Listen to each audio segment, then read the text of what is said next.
नमस्कार दोस्तों, आपका पंकज पाठक इंग्लिश चैनल पर हार्दिक स्वागत है। और मध्य प्रदेश के सामान्य अध्ययन के अंतर्गत एक नया सेशन फिर से आपके सामने है। लगभग 28वां लेक्चर जो आपके सामने है उस पर हमें चर्चा करनी है। यानी कुछ और लेक्चर के बाद मध्य प्रदेश सामान्य अध्ययन जो हमने प्रश्नों के माध्यम से अभी इस चैनल के माध्यम से कवर किया है, कोशिश यह भी रहेगी कि आगे हम ये भी प्रयास करेंगे कि डिटेल में आप लोग अगर टॉपिक वाइज पढ़ना चाहेंगे तो भी पढ़ाने का प्रयास करेंगे। अभी प्रश्नों के माध्यम से चर्चा हो रही है और इसमें भी हम पूरा कंसेप्ट देने का प्रयास कर रहे हैं ताकि जिस टॉपिक के प्रश्न उठाए गए हैं उस टॉपिक को पूरी तरीके से कवर किया जा सके। तो टॉपिक आपके सामने है। टॉपिक का नाम है मध्य प्रदेश प्राचीन इतिहास। यानी ये कोर हिस्ट्री का पार्ट नहीं है। ये मध्य प्रदेश में जो प्राचीन इतिहास है उसे हमने एक पार्ट बनाया है। फिर मध्य प्रदेश में मिडेवल हिस्ट्री जो है उसका दूसरा पार्ट बनाया है। और फिर मध्य प्रदेश में जो मॉडर्न हिस्ट्री है उसका अपन ने तीसरा पार्ट बनाया है। यानी 3 वीडियो में मध्य प्रदेश का जो इतिहास है, हिस्ट्री वाला टॉपिक है, वो कवर हो जाएगा। और उसमें तमाम प्रकार के वो सभी प्रश्न आ जाएंगे जो प्रश्न हैं उसके अलावा क्या बन सकते हैं। ठीक है, तो आप लोग वीडियो की क्वालिटी तभी समझ पाएंगे जब वीडियो में समय गुजारेंगे, तो अब आपको पता चलेगा कि हमने पूरा टॉपिक कवर कर लिया है। तो देखिएगा, ये टॉपिक है आपके सामने। अब हम इस पर चर्चा करते हैं। मध्य प्रदेश में प्राचीन इतिहास, मध्य प्रदेश में एंशिएंट हिस्ट्री, तो इस पर हमें चर्चा करनी है। देखिएगा, पहला प्रश्न आपके सामने है, संभवतः आप जवाब दे पाएंगे और सभी बड़े बड़े एग्जाम्सों में आए हुए प्रश्न हैं। आप सब लोग बच्चों जानते होंगे कि जो एमपी जीके का वेट है वो एमपी पीएससी में सर्वाधिक है। और एमपी के जितने वनडे एग्जाम से उसमें भी एमपी जीके के प्रश्न हमेशा पूछे जाते हैं। लेकिन अगर आपका सपना एक अधिकारी बनने का है तो उसमें एमपी पीएससी को कवर करना बहुत जरूरी है। लगभग हम मानते हैं ऐसा कि 400 से 500 नंबर देने की हिम्मत रखता है ये विषय। और इतने में तो आप समझो कि टॉप रैंकर बनोगे अगर मध्य प्रदेश अच्छा है आपका। तो दोस्तों समझिए मध्य प्रदेश की इंपोर्टेंस को, उसे हल्के में बिल्कुल ना लीजिए, क्योंकि फैक्चुअल होने के साथ साथ बड़ा पेचीदा विषय भी है। अब रटकर काम नहीं चलेगा। ठीक है, तो देखिएगा, जहां रटना पड़ेगा वो रटना पड़ेगा। पहला प्रश्न आपके सामने है, इसका आपको जवाब देना है। ज्यादा टाइम नहीं लेंगे आपके साथ। विश्व प्रसिद्ध पर्यटन स्थल सांची का प्राचीन नाम यह भी था। और देखो, छोटे मोटे एग्जाम्स में नहीं पूछा है। मध्य प्रदेश का सबसे बड़ा एग्जाम्स होता है एमपीपीएससी, मध्य प्रदेश लोक सेवा आयोग 2020 में ये प्रश्न पूछा गया है। अब इसके अलावा क्या बनेंगे उन सब पर चर्चा करेंगे। तो देखिएगा, इस पर अपन सॉल्व करते हैं। पहले सभी ऑप्शन देख लो। काकड़ाम लिखा है, बैत्रवती लिखा है, बेस नगरी लिखा है और दसपुर लिखा है। ये सभी प्राचीन नाम लिखे हैं और नए नाम क्या हैं उनके, ये आपको बताना है। और पूछा है सांची का प्राचीन नाम क्या है। सांची एक बौद्ध स्तूप है जो सबसे बड़ा बौद्ध स्तूप है। और आप संभवतः जानते हैं कि सम्राट अशोक की पत्नी के कहने पर सम्राट अशोक ने इसका निर्माण करवाया था। देखिएगा, पत्नियों की चलती रही, आज भी चलती है, तो चलना भी चाहिए। देखिएगा, दसपुर कहां है? मंदसौर को ही दसपुर कहते हैं। ठीक है, और आप सबको पता है सांची कहां है? रायसेन में। पहले अपन क्या करते हैं, ये देखने का प्रयास करते हैं कि ऑप्शन कितने काट सकते हैं जो नहीं होगा। तो सांची मतलब रायसेन। अब देखिएगा, बेस नगरी, बेस नगरी या बेस नगर विदिशा को कहते हैं, जैसे भिलसा भी कहते हैं। भिलसा या भेलसा, विदिशा जो मालवा अंचल के अंतर्गत आता है। बैत्रवती या वेसवती, ये बेतवा नदी का नाम है, बेतवा रिवर का नाम है। बेतवा नदी को बैत्रवती बोलते हैं। तो इस हिसाब से आपने जवाब दे दिया है इसका। अपन ने 3 ऑप्शन अलग कर दिए हैं। क्यों? क्योंकि सांची रायसेन में, और ये सब नाम आपके सामने है। बैत्रवती, बेतवा, हाँ बेतवा रायसेन से निकलती है, यहां कंफ्यूज हो सकता है आप। रायसेन के झिरी ग्राम से, कुमरा गांव इलाके से। ठीक है, अब है इसका सही आंसर क्या है, तो ये तो रिवर है बेत्रवती, स्थान थोड़ी है। तो सांची का प्राचीन नाम यह भी था, तो आंसर तो आपको पता चल गया, काकड़ाम। काकनाट बोट, बोट श्री पर्वत इसी के नाम है, यानी सांची के अन्य नाम क्या है, देखें ऑप्शन के अलावा सांची के अन्य नाम क्या है, अन्य नाम क्या है काकड़ाम के अलावा। काकनाट बोट, काकनाट बोट एक नाम हुआ, बोट श्री पर्वत एक और नाम हुआ, काकनाट बोट, बोट श्री पर्वत ये भी अगर ऑप्शन में हो तो ये भी नाम होते हैं, काकड़ाम लिख दे ये जरूरी नहीं है। तो अन्य नाम भी मिल गए। सांची क्यों प्रसिद्ध है? सांची सबसे बड़ा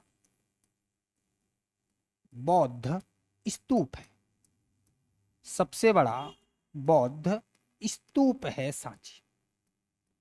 तीसरी सदी ईसा पूर्व में, तीसरी सदी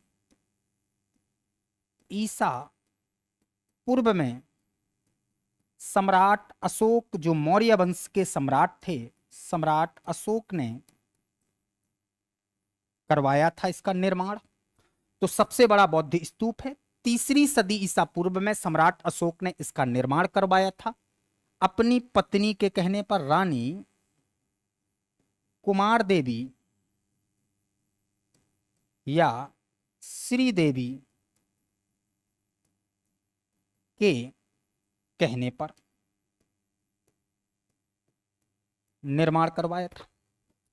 याद रखना है, यहां कभी बौद्ध धर्म के संस्थापक नहीं आए, जबकि बौद्ध धर्म से संबंधित है। यहां कभी गौतम बुद्ध नहीं आए हैं। ये प्रश्न कथनों वालों में बनते हैं, कभी नहीं आए हैं, बौद्ध धर्म से संबंधित है। और बौद्ध धर्म के संस्थापक कौन हैं? 6वीं सदी ईसा पूर्व में गौतम बुद्ध ने बौद्ध धर्म का निर्माण किया था। तो दोस्तों इस चीज को आपको समझना है। यहां पर गौतम बुद्ध के प्रिय शिष्य रहे महामुद्गलायन और सारिपुत्र, उनके अस्थि अवशेष रखे हैं। किनके? देखिएगा, महामुद्गलायन और सारिपुत्र के अवशेष रखे हैं, अस्थि अवशेष रखे हैं सांची स्तूप में, जो गौतम बुद्ध के प्रिय शिष्य रहे हैं। इस चीज को आपको याद रखना है। सांची की खोज, सांच का मतलब सिल्ला और सिलता टेलर है, तो इसकी खोज किसने की? टेलर ने। किसने की? टेलर महोदय ने की। 1989 में यूनेस्को ने विश्व विरासत स्थल घोषित किया। यूनेस्को ने वर्ल्ड हेरिटेज साइट, विश्व विरासत स्थल घोषित किया, विश्व विरासत स्थल घोषित किया। ठीक, तो खोज टेलर ने की। इसके अन्य नाम काकनाट बोट, बोट श्री पर्वत और काकड़ाम है। सबसे बड़ा बौद्ध स्तूप है। तीसरी सदी ईसा पूर्व में सम्राट अशोक ने रानी कुमार देवी या श्रीदेवी के कहने पर इसका निर्माण किया। गौतम बुद्ध यहां कभी नहीं आए, रायसेन में पड़ता है। महामुद्गलायन और सारिपुत्र जो गौतम बुद्ध के प्रिय शिष्य थे, उनके अस्थि अवशेष यहां पर रखे हुए हैं। तो दोस्तों विश्व प्रसिद्ध पर्यटन स्थल सांची का प्राचीन नाम काकड़ाम, काकनाट बोट, बोट श्री पर्वत, बोट श्री पर्वत पर बना हुआ है, इसलिए कहते होंगे ऐसा कि इसका नाम बोट श्री पर्वत। दसपुर यानी मंदसौर, बेसनगरी मतलब विदिशा, बेत्रवती मतलब बेतवा और काकड़ाम मतलब सांची, जो रायसेन डिस्ट्रिक्ट में पड़ता है। तो अपन ने पहले ऑप्शन को काट कर देखा कि कौन नहीं होगा, फिर ये देखा कि इसका डिटेल क्या है। दोनों बातें आपने समझ ली हैं, तो इसका राइट आंसर है काकड़ाम। ठीक, आप लोग स्क्रीनशॉट लेना चाहें तो लें, हमारे ख्याल से तो बढ़िया नोट्स तैयार करें। नोट्स तैयार नहीं करते हैं तो बार बार इनको देखें, वीडियो को जितना देखोगे मध्य प्रदेश उतना आपको अच्छे से समझ में आएगा। ठीक है, चलिए आगे बढ़ते हैं। तो आपने 3 ऑप्शन काट के देखे, फिर जो सही आंसर है उसका डिटेल देखा। चलिए अगले प्रश्न की तरफ बढ़ते हैं। देखें दूसरा प्रश्न आपके सामने है। देखो इस चैनल का बिल्कुल उद्देश्य नहीं कि जल्दी जल्दी चीजों को कवर किया जाए, इसका टोटली उद्देश्य है कि आपका कंसेप्ट क्लियर हो, साथ में आपसे प्रश्न बने, ठीक है, ताकि आपका सिलेक्शन हो। और इसमें कोई चार्ज आपको देना नहीं पड़ता है, तो चिंता करने की जरूरत भी नहीं है। ठीक है, तो देखिएगा, निम्नलिखित युग्मों पर विचार करें। अब युग्म है, एक तरफ लिखा है प्राचीन नाम और एक तरफ लिखा है वर्तमान नाम। इनसे बड़े प्रश्न बनते हैं एंशियंट मध्य प्रदेश में, प्राचीन मध्य प्रदेश के इतिहास में। देखें सादियाबाद किसका नाम है, एक तरफ लिखा है, और फिर यहां अंत में पढ़ें उपर्युक्त युग्मों में से कौन से युग्म सही सुमलित हैं, यह बताना है। केवल एक, केवल एक दो, केवल तीन, तीन और चार, ये ऑप्शंस आपके सामने हैं। अब देखिए सादियाबाद, सादियाबाद जो है एक यहां का सुल्तान हुआ है, बड़ा फेमस है, हुसंग शाह। आप सबको पता है कि मांडू में हुसंग शाह का मकबरा है, और हुसंग शाह के मकबरे की नकल ताजमहल में भी की गई है संगमरमर के कारण। किसके कारण? संगमरमर के कारण नकल हुई है। आपको पता होना चाहिए कि ताजमहल पर 6 से 7 इमारतों का प्रभाव है, तब वो 7वां अजूबा बना है। इस चीज को आपको समझना है। तो सादियाबाद जो है इसका संबंध एक मालवा रीजन के, यानी मैनली मांडू जो धार में है, वहां के एक राजा रहे हैं हुसंग शाह। हुसंग शाह का मकबरा भी मांडू में है, जिसे सिटी ऑफ जॉय कहते हैं, खुशियों का नगर कहते हैं। तो सादियाबाद प्राचीन नाम किसका है? मांडू का। तो भैया सादियाबाद के सामने तो मुरैना लिख दिया है, यानी इसका मतलब ये ऑप्शन क्या हो गया? गलत, क्योंकि सादियाबाद की मेल कहां है? मांडू में है। मांडू का प्राचीन नाम सादियाबाद है, जिसे सिटी ऑफ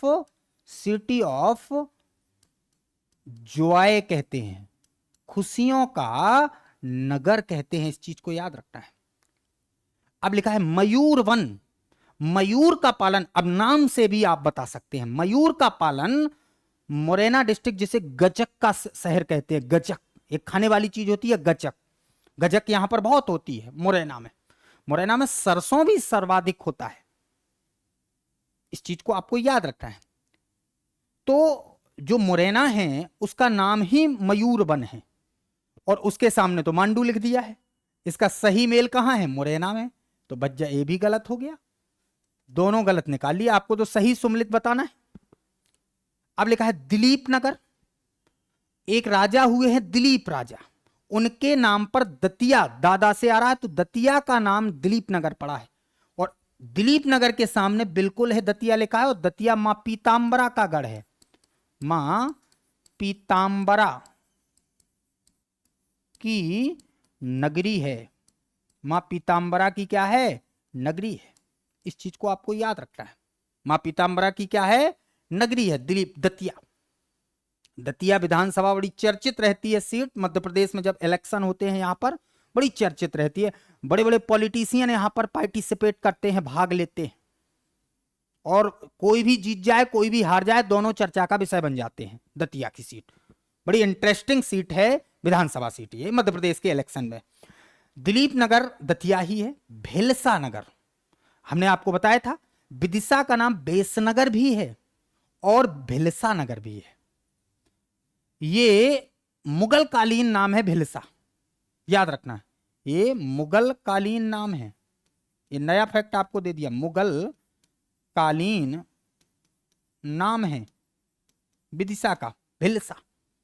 तो भिलसा को विदिशा बोलते हैं नए नाम में, बिल्कुल राइट है। तो 2 ऑप्शन सही हो गए, दिलीप नगर को दतिया और भिलसा नगर को विदिशा। समझ गए ना आप बात चीज को? तो अब इस हिसाब से कौन कौन सही हुए, क्योंकि सही सुमलित कौन है? केवल एक, केवल एक दो, एक गलत है, एक दो भी गलत है, केवल तीन, तीन सही है, लेकिन 4 भी तो सही है, तो 3 और 4 ऑप्शन में है। इसका राइट आंसर क्या होगा? 3 और 4 दोनों सही है। तो ये ऑप्शंस के हिसाब से आपको हमने सॉल्व करवा दिए हैं। चीजों को आप समझ गए होंगे। सादियाबाद मांडू है, मयूरबन मुरैना है, दिलीप नगर दतिया है, भिलसा नगर विदिशा है, और कौन सुमलित नहीं है उसको आपके सामने रख दिया है। तो इसका आंसर आप लोगों ने दिया होगा। चलें अगले प्रश्न की तरफ बढ़ते हैं। देखिएगा, देखो रिपीट हो गया प्रश्न के नहीं हो गया? सामने है आपके प्रश्न। मांडू का पुराना नाम क्या है? अभी अभी आपने सुमलित किया था मांडू। मांडू का मतलब जो धार डिस्ट्रिक्ट में है, धार जिले में है, और मांडू में प्रसिद्ध है हुसंग शाह का मकबरा, जो आप घूमने जा सकते हैं। हुसंग शाह बड़ा सुंदर बना है, हुसंग शाह का, यहाँ के सुल्तान रहे हुसंग शाह। अभी हम मेडाइवल में पढ़ाएंगे भी इस चीज को, इस बात को याद रखना है। तो हुसंग शाह का मकबरा ये मांडू में है, और इसका प्रभाव ताजमहल पर पड़ा है, महल पर पड़ा है। किसका प्रभाव? हुसंग शाह के मकबरा, राजा हुसंग शाह सुल्तान रहे यहाँ के। तो मांडू का पुराना नाम क्या है? अनूप का मतलब होता है निमाड़ क्षेत्र। निमाड़ क्षेत्र को ही अनूप जनपद कहते थे प्राचीन भारत में, निमाड़ क्षेत्र। अब ऑप्शन पर आ रहे हैं। आप सबको पता है मांडू को सिटी ऑफ जॉय, खुशियों का नगर कहते, अभी अभी बताया, सिटी ऑफ जॉय कहते हैं, खुशियों का नगर। अनूप निमाड़ क्षेत्र को कहते हैं। और निमाड़ में कौन कौन है आप बताएं हमें? खंडवा, पूर्वी निमाड़, खरगोन पश्चिमी निमाड़, बुरहानपुर दक्षिणी निमाड़, बुरहानपुर दक्षिणी निमाड़। समझ गए बात को आप? खंडवा यानी गांजा, खरगोन और खंडवा यानी कपास, बुरहानपुर यानी गंजेड़ियों का स्वर्ग। असीरगढ़ का किला भी है भाई, बुरा भर थोड़ी बोल रहे हैं, दोनों चीजें आपको पता हो। हर इंसान के भी दो पक्ष होते हैं, और हर स्थल में भी दो पक्ष हो सकते हैं, कुछ कमियां होगी कुछ अच्छाइयां भी होगी। निमाड़ क्षेत्र खंडवा, खरगोन, बुरहानपुर, ठीक है। और अनूप का मतलब निमाड़ क्षेत्र है, मतलब निमाड़ का पुराना नाम अनूप जनपद था महाजनपद काल में। मयूरबन का मतलब अभी अभी पढ़े हैं, गचक का शहर मुरैना, मोर पालन होता था यहां पर, सरसों की खेती सर्वाधिक यहां पर होती है। अनलपुर, अनल लिख दे चाहे अनिल, अच्छा हिंदी में अनल का मतलब आग होता है। अब हिंदी नहीं पढ़ा रहे, बता दे रहे हैं थोड़ी सा। और नी लग गया तो उसका मतलब वायु होता है, अनिल। अनिल का मतलब वायु, अनल का मतलब आग होता है, ठीक है। इस चीज को ये पर्यायवाची में पढ़ते हैं। अनलपुर किसका नाम है वर्तमान में?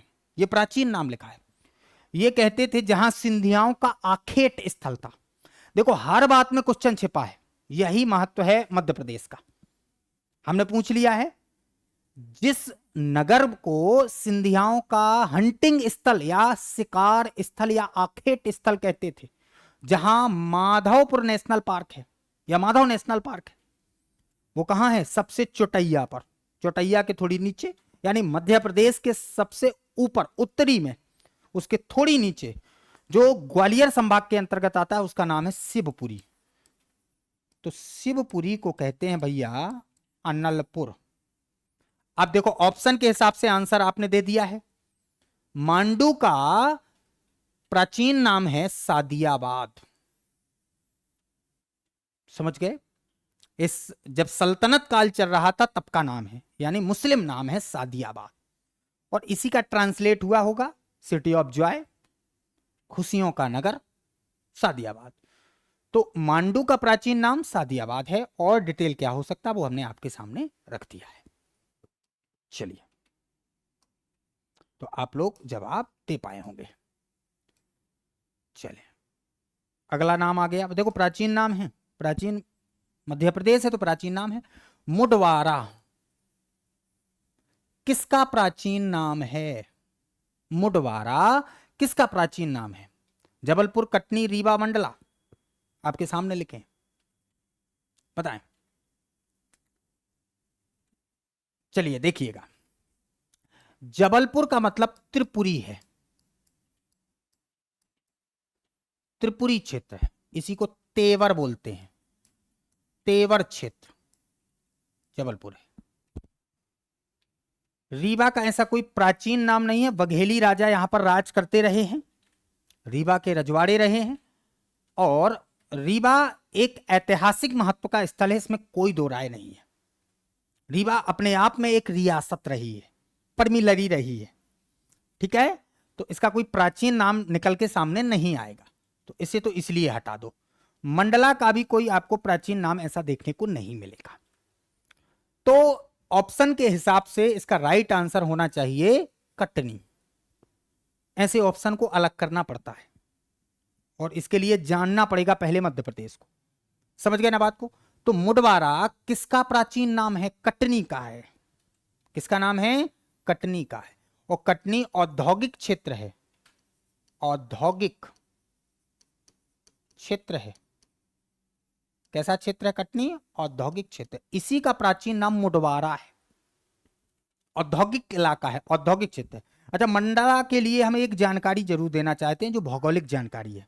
मंडला को मध्य प्रदेश का एकमात्र प्रायद्वीपीय जिला कहते हैं। बताओ, जिला भी प्रायद्वीपीय होते हैं, जबकि मध्य प्रदेश कैसा है? आप समझ पा रहे हैं, जहां जलीय सीमा साझा नहीं होती है, लैंडलॉक है।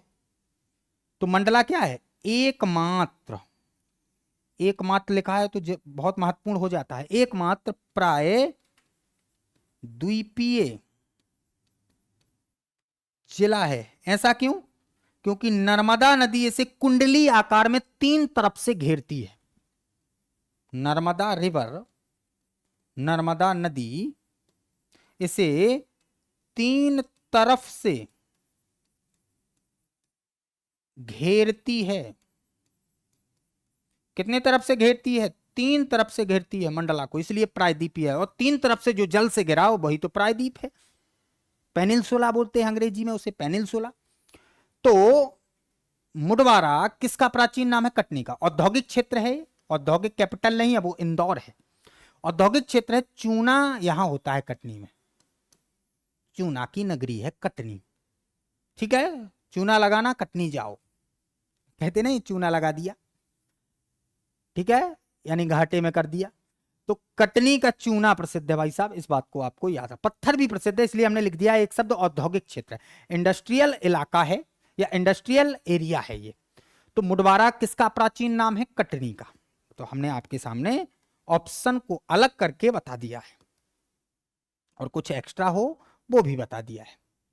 चलिए, प्रश्न बड़ा महत्वपूर्ण है लेकिन कई बार पूछा गया है, हम एक्स्ट्रा बताने का प्रयास भी करेंगे। ऐसा कभी नहीं हुआ है कि भीमबेटका से प्रश्न ना बना हो। भीमबेटका को किसने खोजा? ऑप्शन आपके सामने है, डायरेक्ट फैक्ट है, आपको जवाब देना है। खोजा होगा तो किसी आर्कोलॉजिस्ट ने। आर्कोलॉजिस्ट का मतलब होता है पुरातत्व शास्त्री, जो आर्कोलॉजी या पुरातत्व के क्षेत्र में कार्य करते हैं। भीमबेटका रायसेन डिस्ट्रिक्ट में है, रायसेन में है, और ये प्राग ऐतिहासिक स्थल है, प्लेस है। हिस्ट्री में प्लेस ना बोल के हम साइट बोलना ज्यादा अच्छा कहते हैं, साइट बोलना चाहिए कि साइट है। ये रायसेन में है, प्राग ऐतिहासिक साइट है ये भीमबेटका, वहां का प्लेस है ये। और ज्यादा अगर अंदर जाना है तो ये उच्च पुरापाषाण काल का स्थल है, उच्च पुरापाषाण काल का स्थल है, इस बात को याद रखना है। इसमें क्या बने हैं? चित्रकारी है, भींत पर, भित्ति चित्र बोलते हैं उसे, चित्रकारी है। और रंगीन चित्रकारी का प्रारंभ यहीं से माना जाता है, उच्च पुरापाषाण काल से। भारत में रंगीन चित्रकारी की शुरुआत कहां से हुई? उच्च पुरापाषाण काल से हुई। चित्रकारी है यहां पर, भित्ति चित्र बने हैं। कौन से चित्र? भित्ति चित्र बने हैं। कौन से चित्र बने हैं? भित्ति चित्र बने हैं। बहुत प्राचीन है। सबसे बड़ा गुफा समूह है ये, इससे बड़ा कोई गुफा समूह नहीं है चित्रों का। सबसे बड़ा गुफा चित्र समूह है, गुफा चित्र समूह है, ये सबसे बड़ा है। इससे बड़ा कोई गुफा चित्र समूह नहीं है। भीमबेटका को किसने खोजा? ये प्रश्न पूछा है।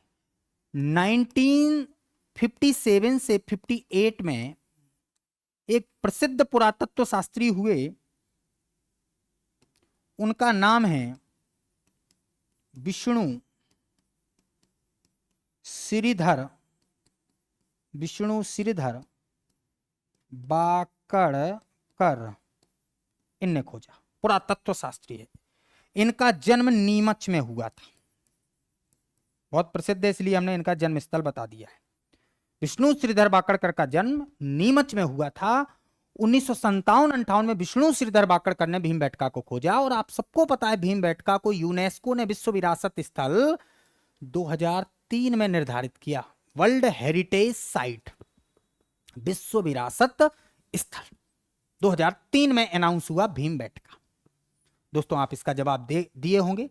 Doctor HD Sankhalia, doctor Shyam सुंदर निगम, डॉक्टर विष्णुधर बाकड़कर, डॉक्टर राजवली पांडे, सभी पुरातत्व शास्त्री हैं, बड़े फेमस पुरातत्व शास्त्री हैं। तो इसका राइट आंसर क्या है? विष्णु श्रीधर बाकड़कर। कब खोजा? 1957-58 में। और डिटेल से क्या प्रश्न बनेंगे वो आपने आपके सामने रख दिया है।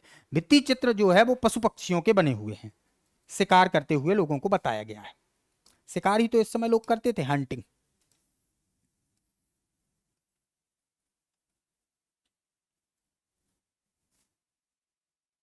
चलिए अगला प्रश्न देखिए। चीनी यात्री हैंसांग ने मध्य प्रदेश के किस नगर को ऊ से एन ना के नाम से अपनी पुस्तक में उल्लेख किया है? क्या लिखा है? चीनी यात्री हैंसांग, अब चाइना के हैं वही बोलेंगे च्याऊ म्याऊ करके। चीनी यात्री हैंसांग ने मध्य प्रदेश के किस नगर को ऊ से एन ना के नाम से अपनी पुस्तक में उल्लेख किया है? तो च्याऊ याऊ ही तो नाम लिखा है सब, ऊ से एन ना। अच्छा एक और है जो हैंसांग थे, पहले इनके बारे में पढ़ लो। इन्हें जब तक जवाब दें आप, इन्हें यात्रियों का राजकुमार कहते हैं। इन्हें यात्रियों का राजकुमार कहते हैं। ये चीनी यात्री थे, इस बात को याद रखना है। ये हर्षवर्धन के समय, वर्धन वंश का राजा था हर्षवर्धन के समय, इंडिया आए थे। कब आए थे? हर्षवर्धन के काल में, जो वर्धन वंश है या पुष्यभूति वंश है। हर्षवर्धन के समय इंडिया आए, चीनी यात्री थे। और इनकी रचना का नाम है, हाइयान का है फू यू की, इनका है शी यू की या शू यू की, शू यू की या सी यू की, जो अच्छा लगे, सी यू की। इनका यात्रा वृत्तांत है, यात्रा वृत्तांत यानी एक पुस्तक है जो यात्रा में जो जो देखा उसका उल्लेख कर दिया है। चीनी यात्री हैंसांग ने मध्य प्रदेश के किस नगर को ऊ से एन ना के नाम से अपनी पुस्तक में उल्लेख किया है? ऊ से एन ना। तो ऊ से एन ना के नाम से इन्होंने किसका, देखो ऊ मिला तो ऊ से मिला लेना है आपको याद करने के लिए। तो इसका आंसर क्या है बताइए? मालवा क्षेत्र का उज्जैन, यहां की यात्रा की थी उन्होंने।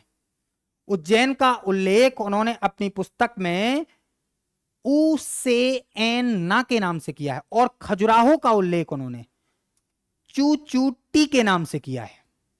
याद रखना, चू चू टी या ची ची टी। अब ये याऊ म्याऊ च्याऊ सब यही है, अब याद रखना है, आप समझ गए होंगे बात को। चू चू टी के नाम से खजुराहो का उल्लेख किया है CU की नाम की पुस्तक में हेनसांग ने। यात्रियों का राजकुमार इसको कहते हैं। हर्षवर्धन के काल में इंडिया में आया। फाहियान आया था चंद्रगुप्त द्वितीय के समय, जो गुप्त वंश के राजा हैं, विक्रमादित्य।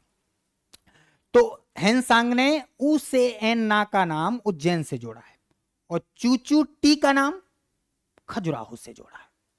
इस चीज को आपको याद है। तो एक्स्ट्रा फैक्ट भी बता दिया। कभी पूछ ले खजुराहो का उल्लेख किस नाम से किया, चूचू टी के नाम से। चलिए, अभी तक बना नहीं है ये भाई साहब प्रश्न, बनेगा तो खतरनाक प्रश्न कहलाएगा हमारे अनुसार। चले बाकी आगे देखें। अगला प्रश्न आपके सामने है। मांडू विजय दक्षिण विजय की कुंजी था, यह किसने कहा? मांडू विजय दक्षिण विजय की कुंजी था, यह किसने कहा था? बताओ। पहले तो ऑप्शन देखो, ऑप्शन से आंसर निकालेंगे अपन। मलिक कफूर, मलिक कफूर थे एक, जो हिंदू हिजड़े थे, हिंदू हिजड़े थे। भाई अब ट्रांसजेंडर को अधिकार मिल चुके हैं इंडिया में बराबरी के, इस बात को याद रखना है। आप ट्रांसजेंडर दरोगा भी बनने लगे हैं, बिहार वगैरह में जाओ दरोगा बनते हैं, इस चीज को याद रखना है। बने हुए हैं कई दरोगा और कई स्टेटों में बने हैं, ठीक है। तो अब उनका काम इतना नहीं कि तालियां बजाने तक सीमित रह गया है, अब वो प्रशासन में भी अपनी भागीदारी दिखाएंगे। उनको अधिकार मिल चुका है इंडिया में, और ये मोदी सरकार आने के बाद हुआ है। अब उन्हें वंचित नहीं समझा जाएगा, ठीक है। तो मलिक काफूर जो थे, इन्हें गुजरात के केम्बे, जिसे खंबात बंदरगाह कहते हैं, केम्बे बंदरगाह से खरीदा गया था 1000 दीनार में, इसलिए इनको 1000 दीनारी के नाम से जानते हैं। अलाउद्दीन खिलजी ने इसे दक्षिण अभियान का प्रमुख बनाया था, दक्षिण अभियान का सेनापति इसको बनाया था। तो भैया ये लेखक वगैरह थोड़ी थे, ये तो सेनापति थे, थोड़ी ना कुछ वर्णन करेंगे, उल्लेख करेंगे, इन्हें कुछ नहीं किया है। शीतल देव उसी समय के राजा रहे हैं जिनको पराजित किया था मलिक काफूर ने, इनने भी वर्णन नहीं किया है मांडू विजय को दक्षिण विजय की कुंजी, किसी लेखक ने किया होगा। एन उल मुल्क मुल्तानी, ये भी सेनापति अलाउद्दीन खिलजी के रहे हैं कुछ समय के लिए, जलालुद्दीन से भी संबंध इनका रहा है, जो सल्तनत काल का सुल्तान रहा है। तो अब इस हिसाब से ऑप्शन क्या बचा, जो विद्वान होगा वही तो लिखेगा, और इस समय का प्रसिद्ध विद्वान रहा है तूतिया ए हिंद। तूतिया, तूतिया का मतलब होता है तोता, पैरिट। तूतिया ए हिंद या भारत का तोता कहते हैं, खड़ी बोली का जनक है वो व्यक्ति, जिसने दिल्ली सल्तनत में 8 सुल्तानों का शासन देखा था, एक नहीं दो नहीं, 8 सुल्तानों का राज देखने वाला व्यक्ति था वो, और उसी का नाम है प्रसिद्ध विद्वान अमीर खुसरो। एक शायद इनकी प्रसिद्ध पुस्तक है, आप क्रॉस चेक कर सकते हैं, आस्की। आस्की मूवी भी आई है, और इनकी एक पुस्तक का नाम आस्की है, अमीर खुसरो साहब की। तो याद रखना है, अमीर खुसरो ने ही बड़ा शानदार वर्णन किया है। यहां पर रानी, जो यहाँ की रतन सिंह की रानी थी पद्मनी, जिनने जौहर किया था, आपने सुना होगा वो कहावत, ठीक है। गोरा बादल उनसे जुड़े थे, उनके सेनापति थे, रतन सिंह वहां के राजा थे। तो अमीर खुसरो एक विद्वान रहे हैं, पहली बात तो ये जान लो, विद्वान है, और सल्तनत काल के हैं, सल्तनत काल के। कौन से काल के? सल्तनत काल के हैं भैया, दिल्ली सल्तनत, मुगल काल के नहीं है। और इन्होंने 8 सुल्तानों का शासन देखा है, 8 सुल्तानों का शासन देखा है, और इन्हें तूतिया ए हिंद, क्या बोला गया? तूतिया ए हिंद, भारत का तोता। भारत का तोता क्यों बोला? खड़ी बोली के जनक थे, इन्हें खड़ी बोली का जनक कहते हैं, खड़ी बोली का जनक कहते हैं भाई साहब को, अमीर खुसरो को। इन्हें कव्वाली, कव्वाली और तबला वादन का भी जनक कहते हैं इंडिया में, तबला का जनक भी इनको कहा जाता है। कव्वाली की शुरुआत इन्हीं से मानी जाती है और तबला वादन का शुरुआत भी अमीर खुसरो से। तो विद्वान थे सल्तनत काल के, 8 सुल्तानों का इन्होंने शासन देखा था। भारत का तोता या तूतिया ए हिंद के नाम से इनको जाना जाता है। खड़ी बोली के जनक थे। तो मांडू विजय दक्षिण विजय की कुंजी था, यह कहने वाले विद्वान अमीर खुसरो साहब थे। तो इसका राइट, 8 सुल्तानों का शासन देखा, अलाउद्दीन खिलजी से मेन रूप से जुड़े हुए हैं, जिनका नाम अमीर खुसरो है। ठीक, आपको पूरा आंसर समझ में दोस्तों आ गया होगा। मलिक काफूर सेनापति था, शीतल देव राजा था उस समय, एनुल मुल्क भी एक सेनापति के रूप में था अलाउद्दीन और जलालुद्दीन के समय, इसलिए विद्वान के रूप में अपन ने आंसर को चुना, अमीर खुसरो थे।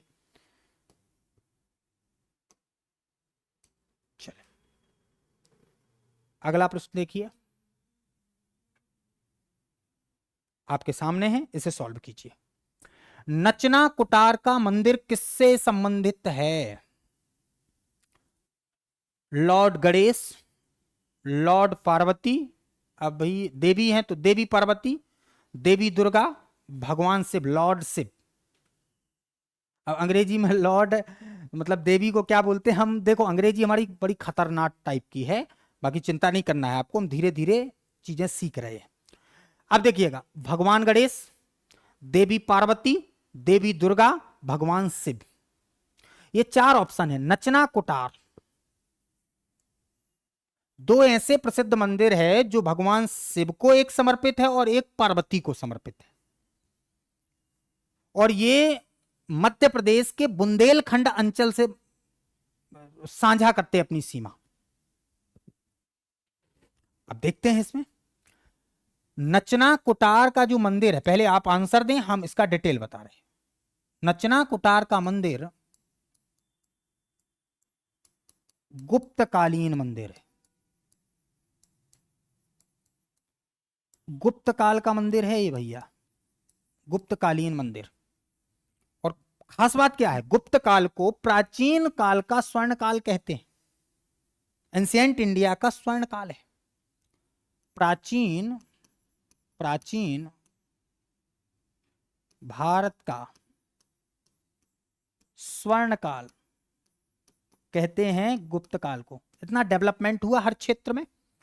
गुप्तकालीन मंदिर है नचना कुटार। नचना कुटार जो है पन्ना में पड़ता है, नचने गांव में, पन्ना में है, बुंदेलखंड से और रीवा पन्ना के पठार से ये अपनी सीमा साझा करता है। पन्ना आंवला जिला है, आप सबको पता है। पन्ना नेशनल पार्क की भूमि है और बत्सला नाम की हथनी के कारण ये प्रसिद्ध हुआ है। बाकी मतलब उसके कारण भर नहीं, हीरों के लिए फेमस है भाई साहब, वो एक कारण है कि पर्यटक के रूप में आप वहां घूमने जब जाएंगे। तो नचना कुटार का मंदिर गुप्तकालीन है, और नचना कुटार का जो मंदिर है पन्ना डिस्ट्रिक्ट में पड़ता है। नचना कुटार का मंदिर किसको समर्पित है? तो उनका नाम है देवी पार्वती। अब जब देवी पार्वती का मंदिर है तो इनके बगल में होना चाहिए शिव का मंदिर, उसके बारे में एक्स्ट्रा बता देते हैं। भूमरा, एक नया फैक्ट दे दिया हमने, ये अगर प्रश्न में, भूमरा का मंदिर भी गुप्तकालीन मंदिर है और ये भगवान शिव को समर्पित है। लॉर्ड शिवा भगवान शिव को समर्पित है या उनका मंदिर है, और ये सतना में पड़ता है। तो पन्ना में नचना कुटार का पार्वती मंदिर है और भगवान शिव का भूमरा का शिव मंदिर। एक साथ पढ़ोगे तो याद रहेगा, नचना कुटार का पार्वती मंदिर, सीधा कहानी खत्म। भूमरा का शिव मंदिर कहां पर है ये भी आपको बता दिया है, गुप्तकालीन मंदिर है। तो नचना कुटार का मंदिर किससे संबंधित है? इसका राइट आंसर है देवी पार्वती। और भूमरा का मंदिर पूछे तो भगवान शिव, लॉर्ड शिव से संबंधित है। ठीक है, ये आपने देख लिया है। चले अगले प्रश्न की तरफ बढ़ते हैं। चले, प्रश्न आपके सामने है, सॉल्व कीजिएगा। तिगवा का विष्णु मंदिर कहां स्थित है? तिगवा का विष्णु मंदिर कहां स्थित है? तिगवा। शिवनी, आपको पता है ईरी रेशम के कारण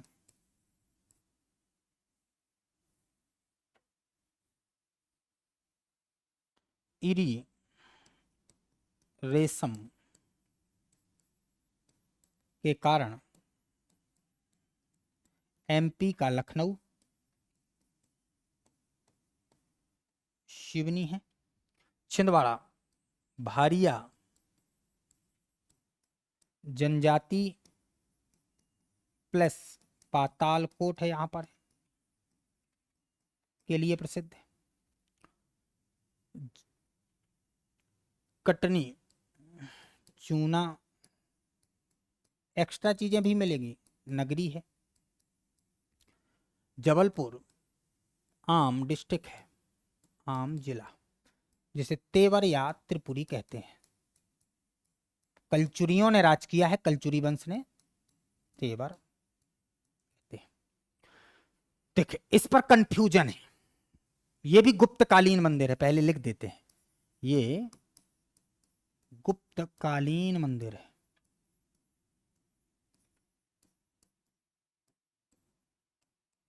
देखिए अधिकतर किताबें और वेबसाइट वगैरह जब देखेंगे और जैसे कोर हिस्ट्री की किताबें पढ़ेंगे तो कोई दिल्ली से अगर पब्लिश कर रहा है तो वो आमतौर पर जबलपुर इसका राइट आंसर मानता है। लेकिन अपन लोग मध्य प्रदेश में रहते हैं तो थोड़ी क्षेत्रीय बातों को समझना है। ये जबलपुर में नहीं है, वर्तमान में ये कटनी में पड़ता है। इस चीज को पहले कंफर्म कर लेना है। जो आप बड़ी बुक्स पढ़ेंगे जो दिल्ली से पब्लिश होती हैं अथवा इलाहाबाद से पब्लिश होती हैं, पटना से पब्लिश होती हैं, उन किताबों में मध्य प्रदेश की क्षेत्रीय बातें इतनी एक्यूरेट नहीं होगी। इस चीज को याद रखना है। अगर एक्यूरेट जानकारी चाहिए तो क्षेत्रीय बुक्स को पढ़ना पड़ेगा, इस चीज को समझिएगा। तो तिगवा का विष्णु मंदिर, जैसे आप कोई भी कोर हिस्ट्री की किताब उठा लें, गुप्तकालीन मंदिरों को देखें तो तिगवा का विष्णु मंदिर जबलपुर ही बताएगा, हमने खुद पढ़ा है। लेकिन जब क्षेत्रीय लेवल पर आप जाएंगे तो यह जबलपुर संभाग का एक जिला है कटनी, जहां पर पड़ता है तिगवा का विष्णु मंदिर जो गुप्तकालीन है। तो इसका राइट आंसर क्या होगा? कटनी, तिगवा का विष्णु मंदिर। और हमने कंफ्यूज बता दिया है आपको, ठीक है, किन बुक्स में ये मिल सकता है आपको। तो तिगवा का विष्णु मंदिर भगवान विष्णु को समर्पित है। ये भी पूछता है तिगवा मंदिर किस भगवान से संबंधित है? भगवान लॉर्ड विष्णु, ठीक है। तो इस चीज को भी आपको जाने रखना है। नेक्स्ट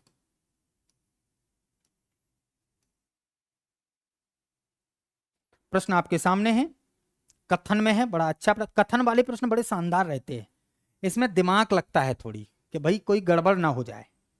देखें, निम्न में से कौन सा तुमेन अभिलेख से संबंधित नहीं है? तुमेन अभिलेख से संबंधित नहीं है, अभिलेख है उससे संबंधित नहीं है, ये पूछा है। पहले तो पता करो तुमेन है कहां। ये बिल्कुल राइट बात है कि अशोकनगर में है ये भैया, बिल्कुल सही बात है, अशोकनगर में है। और अशोकनगर से गुना डिस्ट्रिक्ट बना था, आप सबको पता है, 2003 में बना था, बॉस समिति की रिकमेंडेशन पर या बॉस समिति की सिफारिश पर। तो निम्न में से कौन सा तुमेन अभिलेख से संबंधित नहीं है? पहला ऑप्शन, यह अशोकनगर जिले में स्थित है, बिल्कुल राइट है भैया, अभी अभी लिख दिया। इस अभिलेख में कुमार गुप्त, ये गुप्त काल के एक प्रसिद्ध राजा हुए हैं कुमार गुप्त, और इन्हीं का एक अभिलेख है दसपुर अभिलेख मंदसौर में, जिसमें रेशम बुनकरों की चर्चा की गई है। यानी विज्ञापन का भारत में पहला, और यहां तक बोला गया भारत नहीं विश्व में पहला एडवर्टीजमेंट अर्थात विज्ञापन का साक्ष्य कहां से मिला है? तो उसका राइट आंसर है दसपुर अभिलेख, जिसे मंदसौर अभिलेख कहते हैं।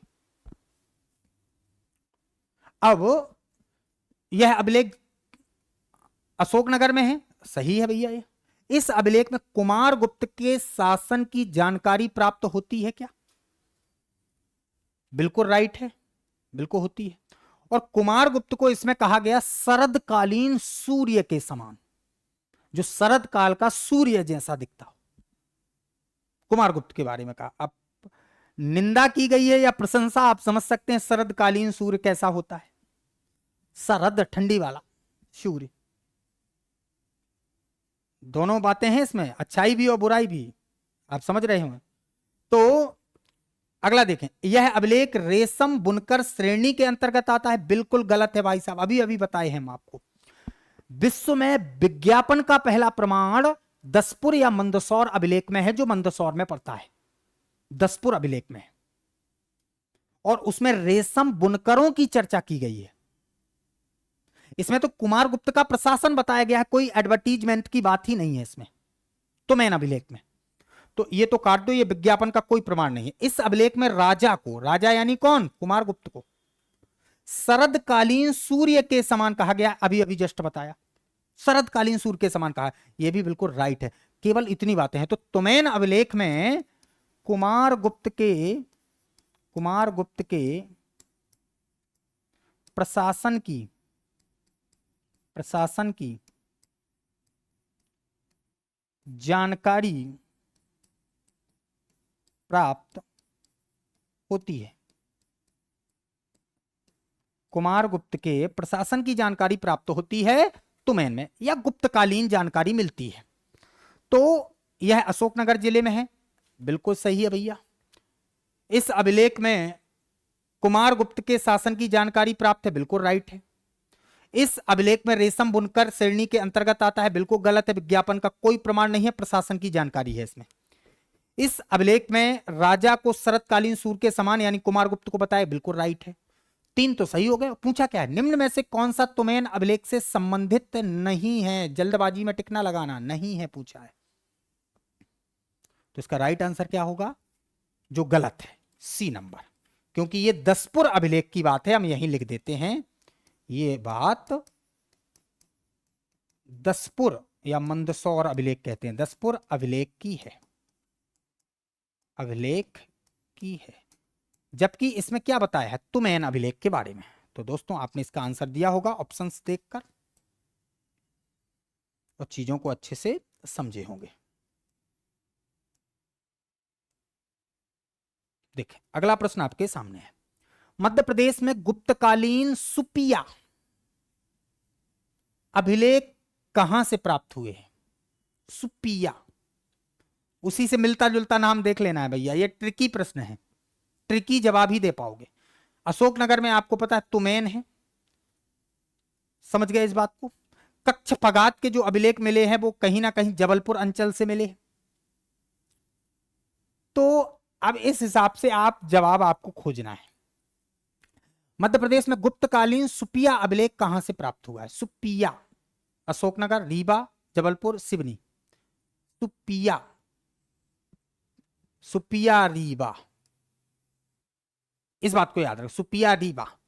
मध्य प्रदेश में गुप्तकालीन सुपिया अभिलेख कहां से प्राप्त हुए हैं? हम इसका डिटेल बता रहे हैं आपको, इसमें ऑप्शन में नहीं जाना है आपको, क्योंकि ये स्क्रिप्ट है, एक अभिलेख है, उसके बारे में बताना है आपको।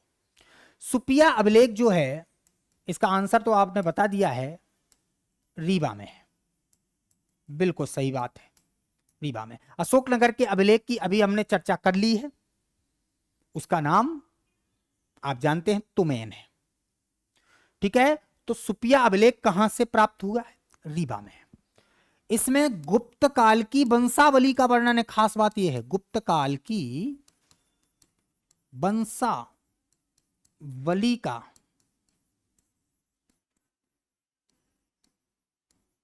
उल्लेख है। किसका उल्लेख है? गुप्त काल की वंशावली का उल्लेख है इसमें, रीवा में। और इसमें बताया गया कि गुप्त काल की वंशावली या गुप्त काल का संस्थापक इसमें बताया गया है, बाकी है नहीं है वो। संस्थापक घटोत्कच था, घटोत्कच था, पहला राजा घटोत्कच को माना है।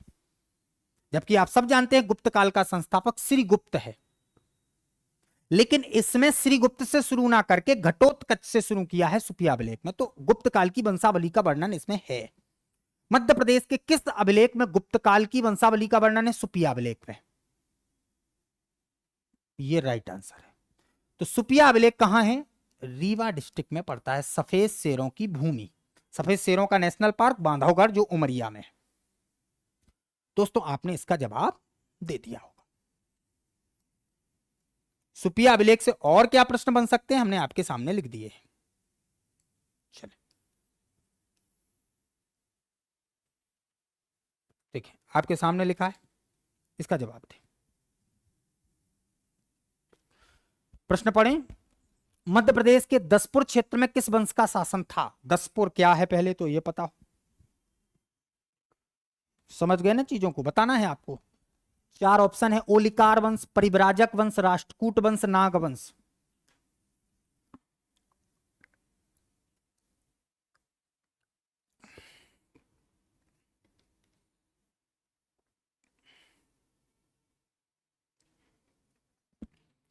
चले दीजिए।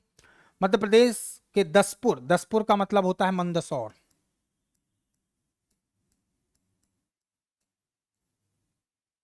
क्षेत्र में किस वंश का शासन था? इसका जवाब आपको देना है।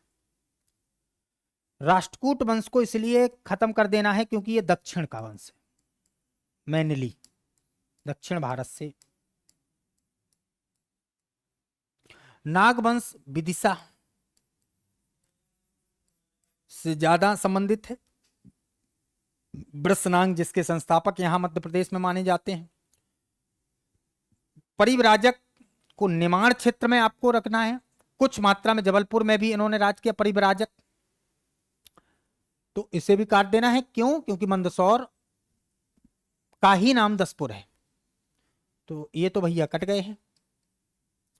इस हिसाब से मध्य प्रदेश के दसपुर क्षेत्र में किस वंश का शासन था? ओलिकार वंश। तो ओलिकार वंश ने कहां पर राज किया है? दसपुर, और दसपुर का मतलब मंदसौर में राज किया है। यशो बर्मन इसके प्रसिद्ध राजा हुए। यशो बर्मन, जय वर्मन राजा हुए हैं इसके, जय वर्मन, जय वर्मन राजा रहे। दसपुर इन्होंने अपनी कैपिटल के रूप में स्थापित किया ओलिकार वंश ने। ओलिकार वंश ने केंद्रीय सत्ता के बड़े बड़े वंशों से अपने वैवाहिक संबंध तक स्थापित किए। तो ओलिकार, मध्य प्रदेश के दसपुर क्षेत्र में किस वंश का उल्लेख है या किस वंश का शासन रहा है? ओलिकार। और ओलिकार के राजा जयवर्मन और यशोवर्मन, यशोधर्मन नहीं, यशोवर्मन। धर्मन और बर्मन में गड़बड़ ना कर देना, बर्मन शब्द आ जाए आमतौर पर ओलिकार वाले होंगे, ठीक। तो दोस्तों आपने इसका जवाब दिया होगा। नेक्स्ट देखें, प्रश्न आपके सामने है, पुस्तक है, इसका डिटेल आपको पूरा पढ़ाएंगे हम।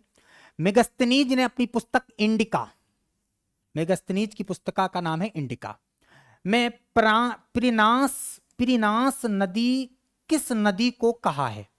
प्रिनास नदी किसको कहा है? देखिएगा, पहले तो मेगस्थनीज भाई साहब के बारे में जानो कुछ। किसके बारे में? मेगस्थनीज। मेगस्थनीज इंडिया के साले साहब हैं। पहली बात तो ये, पूरे इंडिया के तो होंगे नहीं, पहली अंतरराष्ट्रीय जब शादी इंडिया में हुई, फर्स्ट इंटरनेशनल मैरिज की बात है ये। अब तो आम बात है अंतरराष्ट्रीय विवाह करना। पहले पहली शादी अंतरराष्ट्रीय हुई थी चंद्रगुप्त मौर्य की, उसी के समय ये दहेज के रूप में इंडिया में आ गए थे भाई साहब, इसलिए हम कह सकते हैं इंडिया के साले साहब हैं ये मेगस्थनीज। तो मेगस्थनीज ने अपनी पुस्तक इंडिका में प्रिनास नदी किस नदी को कहा है? अब इसका हम डिटेल आपको बता रहे हैं। मेगस्थनीज इंडिया के साले साहब हैं। सेकंड बात क्या याद रखना है, मेगस्थनीज जो है वो सीरिया नहीं मिलेगा तो वो यूनान में आता है, यूनान याद रखना है। प्राचीन यूरोप को यूनान कहते थे। सीरिया यूनान के राजदूत के रूप में, वो तो मजाक में बोल दिया साले साहब आए थे, रियल भाई थोड़ी था वो। भाई आप भारत में जब शादी आदि करते हैं तो देखें कि गांव का जीजा पूरे गांव का जीजा बन जाता है। बोले जीजा आया, गांव में ऐसी आज भी परंपराएं हैं। शहर की बात अलग है, गांव की अलग है। गांव जो होता है वो ज्वाइंट रहता है आज भी, शहर इतना ज्वाइंट नहीं रहता है। चलें, संभव भी नहीं है। मेगस्थनीज ने अपनी पुस्तक इंडिका में प्रिनास नदी किस नदी को कहा है? जब तक जवाब देना हमें तो डिटेल बताना है आपको। मेगस्थनीज सीरिया यूनान का राजदूत था और किसका राजदूत बनके इंडिया आया? सेल्यूकस, सेल्यूकस निकेटर, जिसे चंद्रगुप्त मौर्य ने पराजित करके इसकी पुत्री हेलेना या कार्नेलिया से विवाह करके 5 स्थानों को दहेज के रूप में ले लिया था भाई साहब। फर्स्ट इंटरनेशनल मैरिज यही थी। भारत में हुआ पहला अंतरराष्ट्रीय विवाह है जो चंद्रगुप्त मौर्य ने सेल्यूकस निकेटर की पुत्री कार्नेलिया या हेलेना से किया था। और फ्री में नहीं किया था, दहेज मिला था। 5 क्षेत्र दहेज में लिया था। अराकोसिया, पेरिपेनिसदाई, जेड्रोसिया, बलूचिस्तान, मकरान तट, ये सब दहेज में ले लिया था चंद्रगुप्त ने। और इसीलिए चंद्रगुप्त मौर्य को कहते हैं लिबरेटर ऑफ इंडिया। लिबरेटर का मतलब होता है मुक्तिदाता। भारत का प्रथम मुक्तिदाता यह है, भारत का प्रथम स्वतंत्रता सेनानी यह है, क्योंकि इसने पहली बार विदेशियों को इंडिया से खदेड़ दिया था। यह चंद्रगुप्त मौर्य। ठीक, तो सेल्यूकस निकेटर का राजदूत बनकर इंडिया में मेगस्थनीज आया, जिसने इंडिका पुस्तक लिखी। अच्छा, साले से प्रेम भी बड़ा था चंद्रगुप्त मौर्य को। कहते हैं ये महल में ही रहा जाना था, कभी कभार घूमने मन हुआ तो चला जाता था। यानी पाटलिपुत्र में ही रहा, पटना अर्थात बिहार में। प्रेम करते होंगे साले साहब से। रियल साला नहीं है, यह पहले ही बता चुके। ठीक है, अब देखिएगा। और इसने इंडिका पुस्तक लिखी, तो इसने एक मध्य प्रदेश से संबंधित एक नदी तमसा या टॉन्स का वर्णन प्रनास नदी के रूप में कर दिया है। सुन रहा होगा बेचारा, तमसा तमसा, उसने लिख दिया प्रनास। ठीक है, तो प्रनास नदी, किस नदी को इंडिका में मेगस्थनीज ने कहा है? तमस या टॉन्स, यानी तमसा या टॉन्स को। That is a right answer दोस्तों। बाकी आपको पता है ये मध्य प्रदेश की सभी नदियां हैं। नर्मदा कहां से अनूपपुर, सोन का आपको पता है, अमरकंटक अनूपपुर, चंबल का आपको पता है, महू जानापाव, सबसे बड़ी नदी नर्मदा है। तो ये अलग चीज है। टॉन्स का वर्णन इंडिका में प्रनास नदी के रूप में किया गया है, और ये हमने आपको डिटेल में बता दिया है चीजें। चलिए अगला देखें। अगला प्रश्न आपके सामने है, देख। कालिदास की रचना मालविकाग्निमित्रम में किस वंश की जानकारी मिलती है? इसका संधि विच्छेद कर लो सो बता दोगे। मालविका और अग्निमित्र बता दोगे। अग्निमित्र किसका राजा था ये हमने आपको बता दिया, बाकी हम डिटेल में आपको बता रहे हैं, आप जब तक जवाब दे। कालिदास की रचना मालविकाग्निमित्रम में किस वंश की जानकारी मिलती है? देखिएगा, कालिदास की ये पहली रचना है, मालविकाग्निमित्रम नाटक है। कालिदास भारत के शेक्सपियर हैं, क्योंकि उपमा देने के सबसे बड़े कवि हैं। पश्चिमी दुनिया में शेक्सपियर हुए हैं, जिनने कहा था नाम में क्या रखा है। कालिदास की रचना मालविकाग्निमित्रम में किस वंश की जानकारी है? तो कालिदास संस्कृत के प्रसिद्ध कवि थे। किसके? संस्कृत के।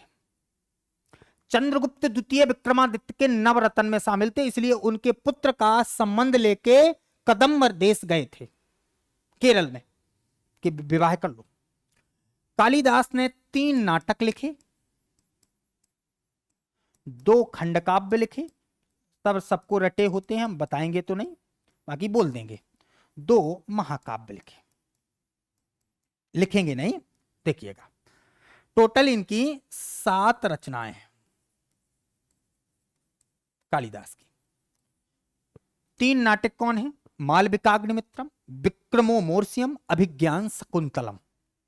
मालविकाग्निमित्रम, विक्रमोर्वशीयम, अभिज्ञान शकुंतलम, 3 नाटक है। 2 खंडकाव्य कौन है? मेघदूतम, ऋतु संहारम। मेघदूतम संस्कृत के हैं तो लिख रहे हैं, मेघदूतम, ऋतु संहारम।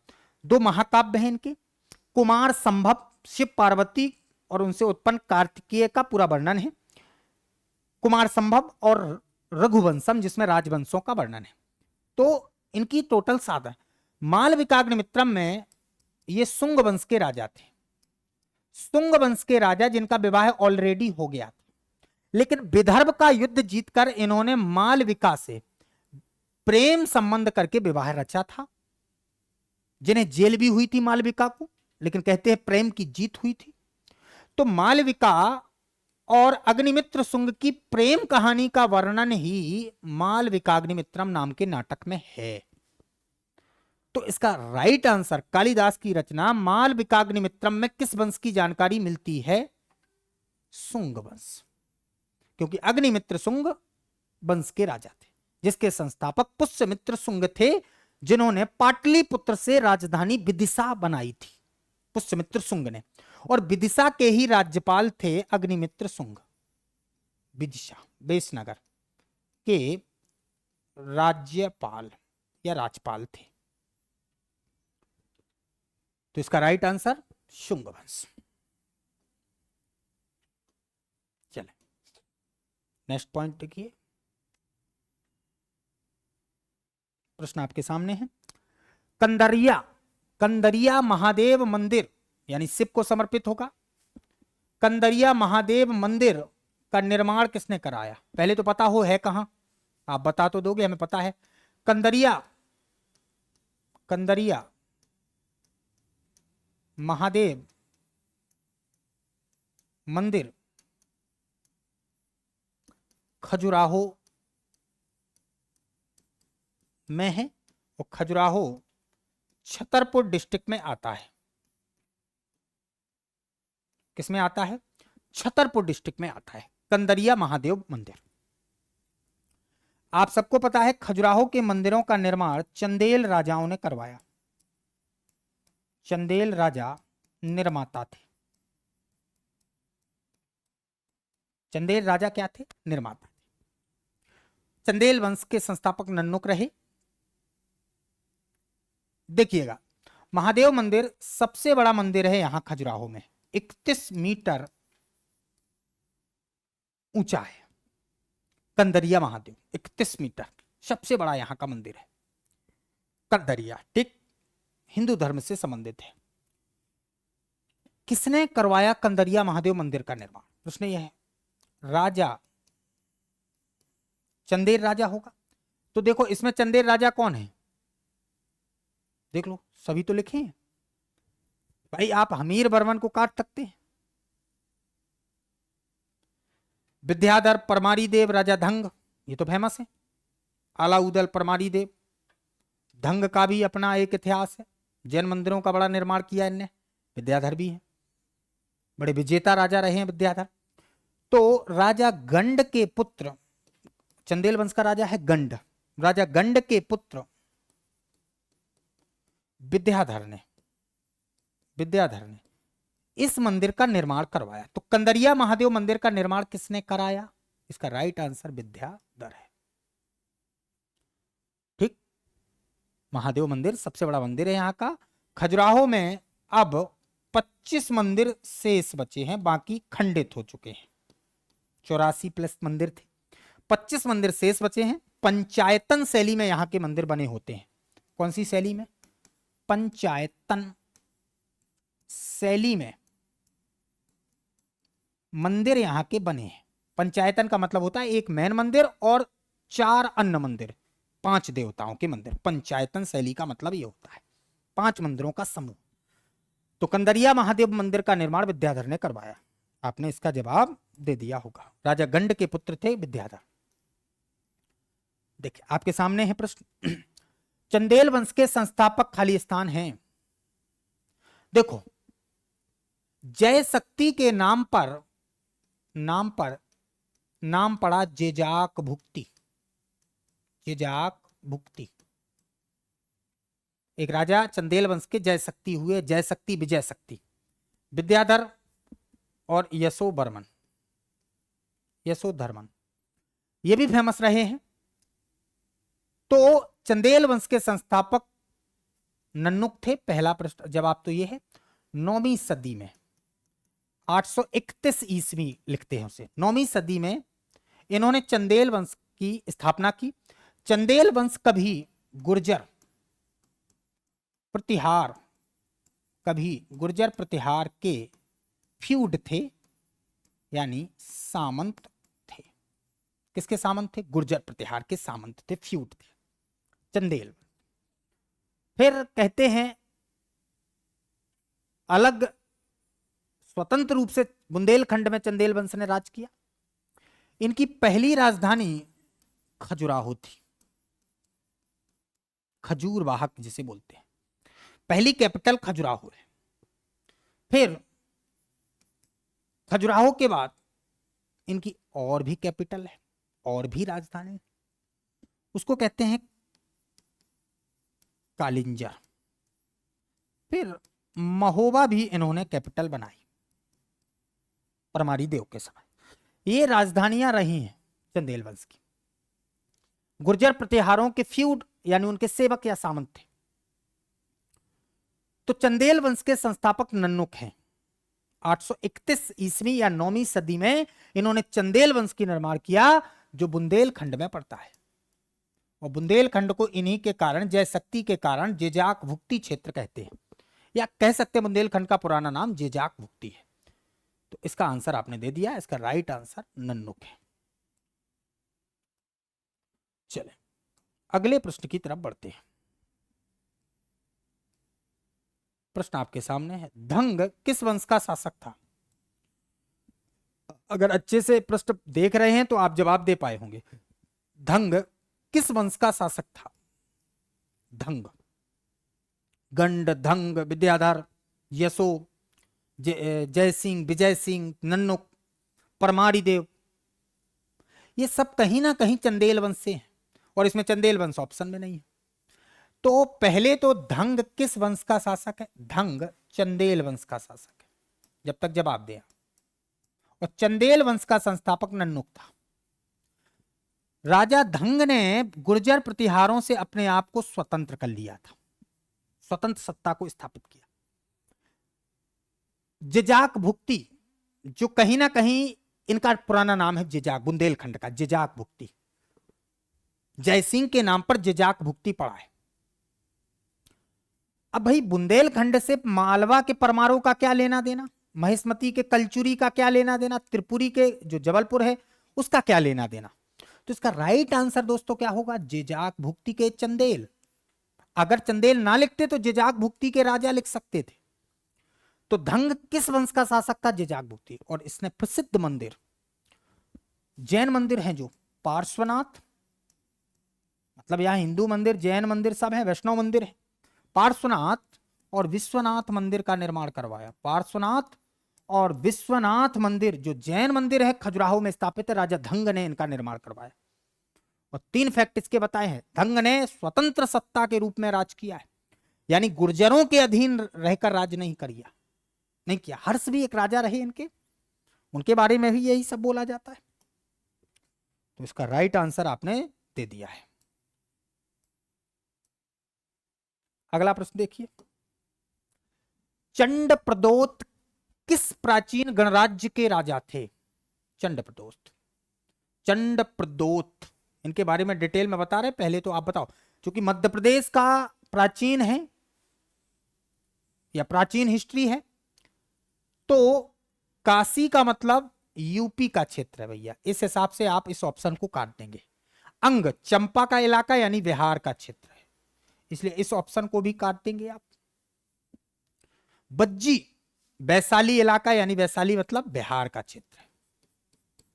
यूपी में सबसे ज्यादा महाजनपद काल की बात है 6वीं सदी ईसा पूर्व की, यानी चंड प्रदोत 6वीं सदी ईसा पूर्व के राजा।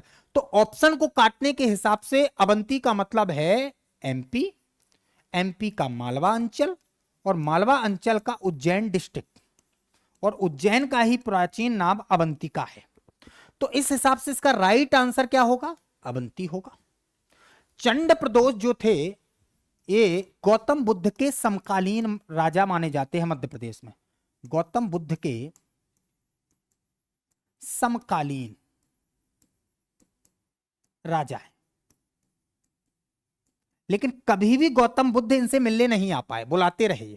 चंड प्रदोत को पांडु रोग था, पांडु रोग संभवतः पीलिया को बोलते हैं, ज्वाइंटिस, पीलिया रोग था इनको, पांडु रोग था।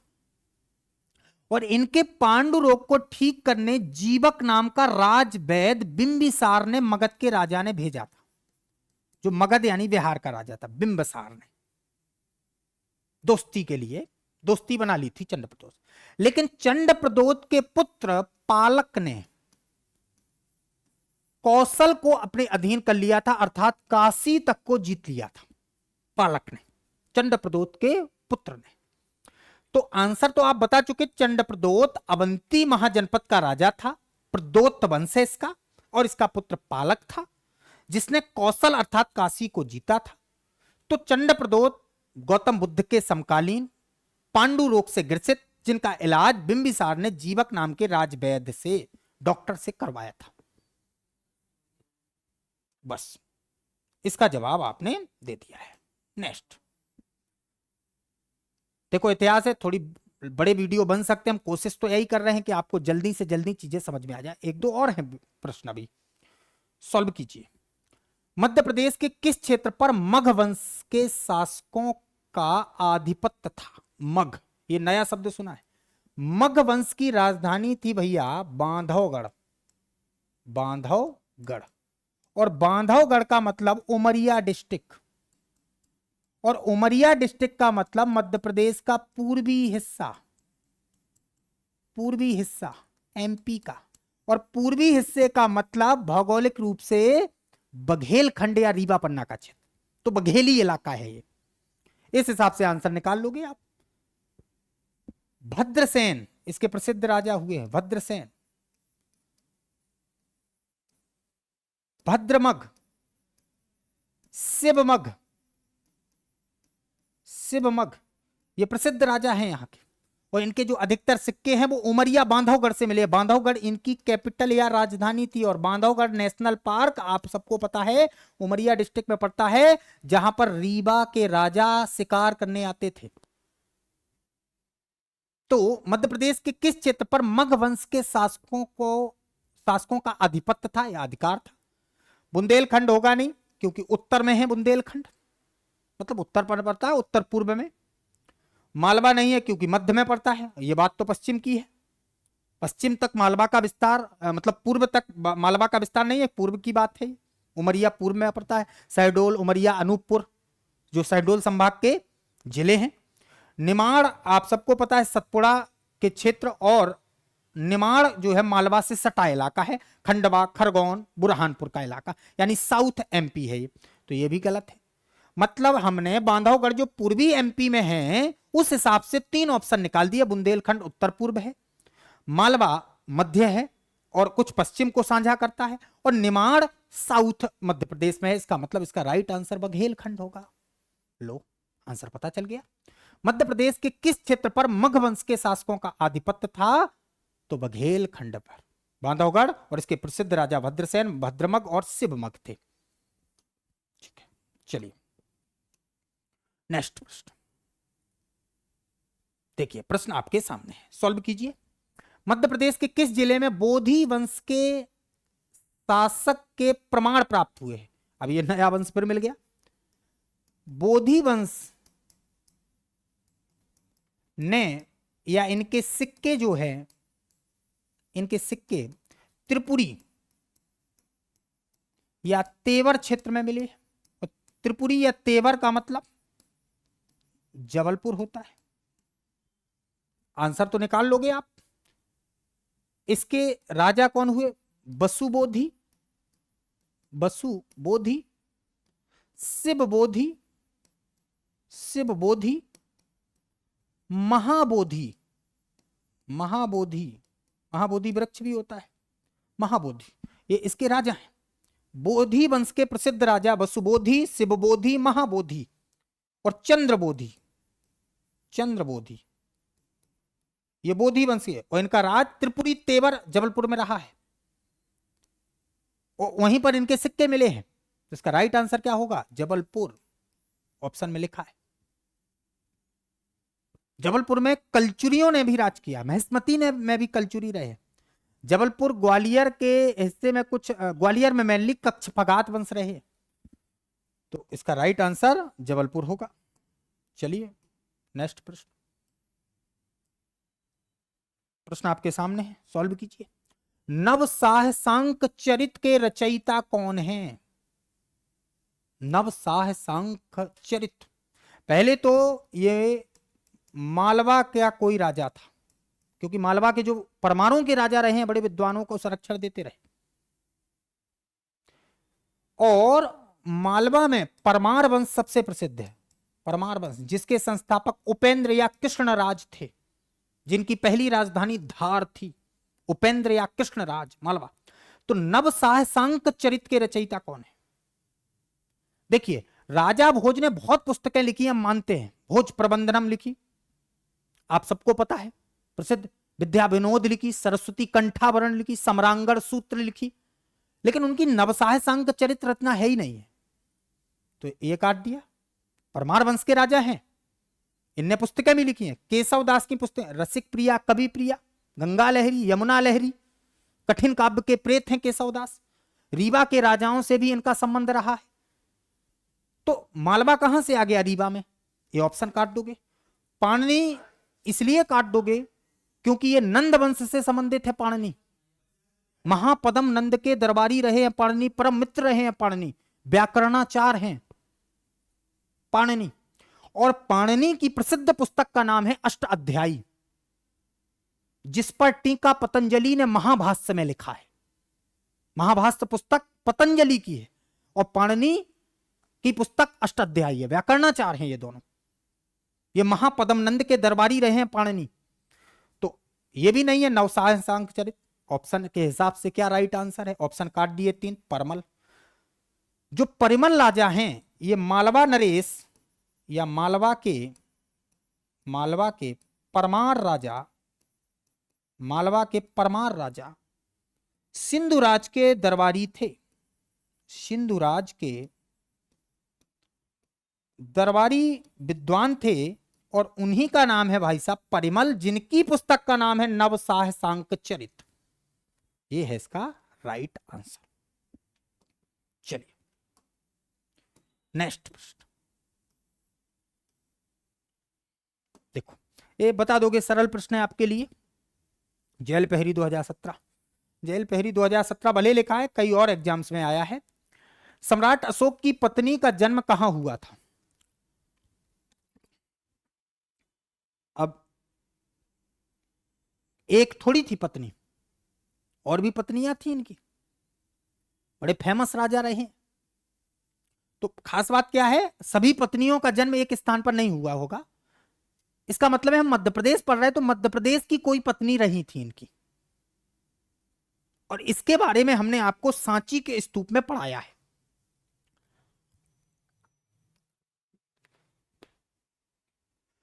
देखिएगा, हम आपको बताते, क्लू दे रहे हैं हम आपको। आपको जवाब पता है, हमें पता है, क्लू देना है, क्योंकि और क्वेश्चन भी इससे बनेंगे। फायदा ये होता है लेक्चर का। उस पत्नी की याद में वैश्य टेकरी बनी, और वैश्य टेकरी महास्तूप जो है वो उज्जैन में है। और